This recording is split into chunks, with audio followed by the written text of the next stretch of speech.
call this the Olympics of social entrepreneurs. You know, it's a blessing to be here, and I'm honored and I'm humble. Entrepreneurship is a very lonely effort, and so it really helps to be able to commune with people who are going through the same challenges, just as a support system. My first time in Oxford, and when I arrived, I said to myself, wow, you're in a kind of Harry Potter movie. The architecture is just fantastic. When I got here, I was just blown away by all sorts of regular people doing the most amazing work, and I was so inspired. Good evening and welcome to the 11th Annual Skoll World Forum on Social Entrepreneurship.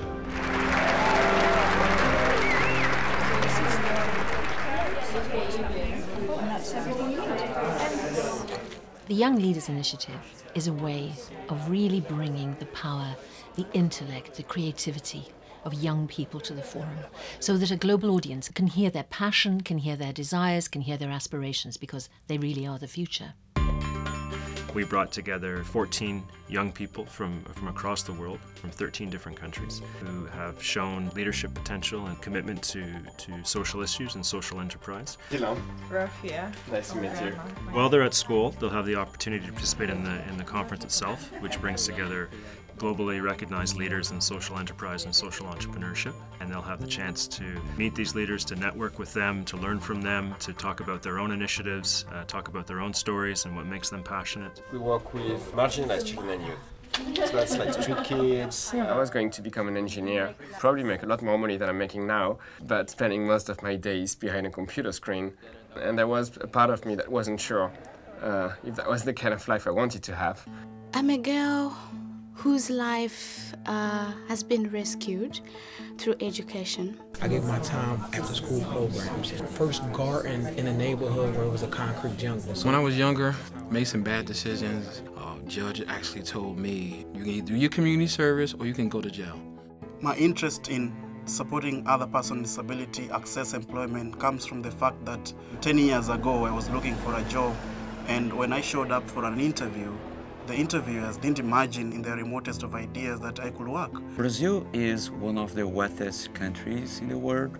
However, we have a huge social contrast. The main problem of Algeria of today is the youth unemployment. In Uganda, up to 90% of small businesses die within their first year. That's a huge opportunity going to waste. I'm focusing on developing young people as they are the key to our country's development. My goal is to combine technology and entrepreneurship to lift people out of poverty. I wish that all of our students leave our classrooms with the ability to make the world a more beautiful, more just, more democratic place. We saw an opportunity to transform the educational industry. We do community outreach programs, and we ensure that we empower the women in our communities. I work hard every day towards a world in which everyone accesses health care. I really hate seeing that a lot of young people don't have equal opportunities. I am looking for a world that includes everybody. My goal is to unlock youth potential. I want to close the achievement gap. And I want to end poverty.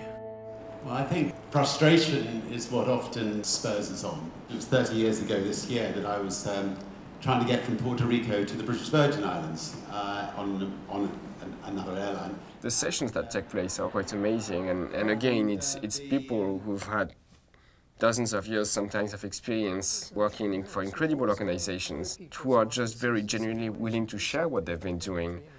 We may be made of flesh and atoms, but stories are what our life is about. Stories are... Very rarely does one get the opportunity to learn from such high-level individuals. It's like a buffet of intellectual nourishment. Today, the imagery of our planet is old.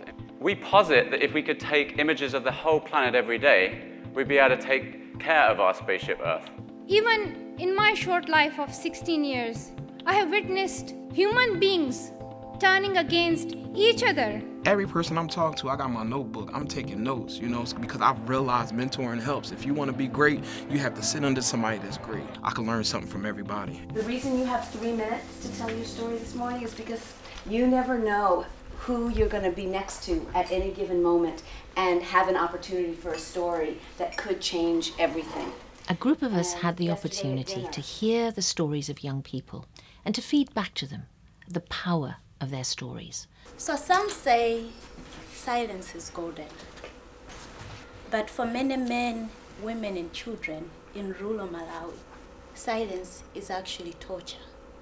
My first thought was that this is a conference where I'll have my notebook and take notes. That is why the noise of a motorbike going to a health center, that noise is actually celebrated.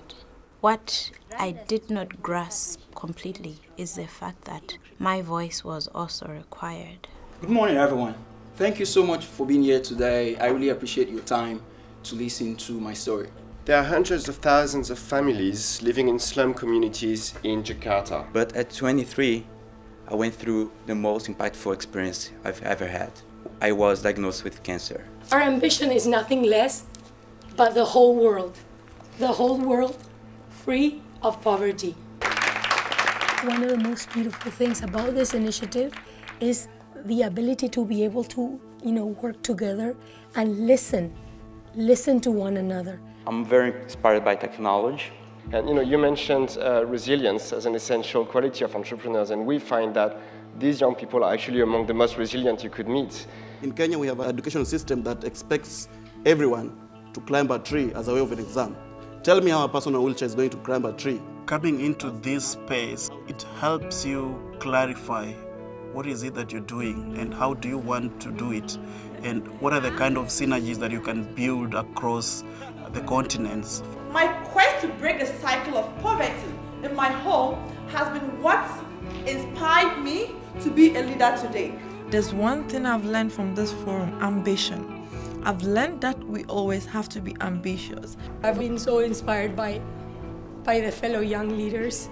Honestly, thank you so much. This is just the beginning. Now the real work begins, but guess what? Yes, we can. So mental rejuvenation that you get from seeing other people also doing what you're doing and thinking, hey, maybe I'm not that crazy, or maybe it's good that I'm this crazy that I'm doing this. There's really a lot of people across the world who now I can reach out to and can talk to and just brainstorm with. That support system is there.